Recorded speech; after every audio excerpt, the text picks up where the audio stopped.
Pamareta sian pusat pasahat pangurupian bonini bawang merah tuh horong panggulana adong di Kabupaten Mandailing Natal Sumatera Utara. Godang ni boni bawang merah sahak do 11 ngaton. Di hari Jumat tanggal 10 Nasal Purrap Wakil Bupati Mandailing Natal doho taka pangula manuan boni ni bawang merah na di pasahat ni pamaretai. Boni 11 ngatoni ditahi do suanon ni pamareta marhite horong pangula di porlak bolak na 15 hektar.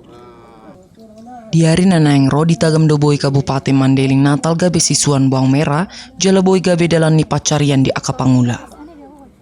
Alai di pasahat wakil bupati do pangiduanna anggiak boy di pajongjong pamareta desa koperasi marhiti dana desa asa boy mangurupi akapangulaan na manuan bawang merah boy diurupi. Nah, program ini ditujukan untuk mengurangi beban masyarakat yang terdampak pandemi COVID-19. Nah, ini harapan kita nanti kita menjadi salah satu produsen bawang merah. Tadi saya meminta berdirikanlah koperasi atau bumdesna sehingga pasca panen pun kita tidak hanya memproduksi bawang merah semata, tetapi juga bawang merah goreng. Di masa markopi sapul siaun di Tagam Doboi pangulaan gabe partukolan ni masyarakat lau dalam ni pacarian. Inoron nima di pasahat pamareta aka pangurupion lumobitu aka horong pangula. Sian Mandailing Natal Toba TV mabaritawan.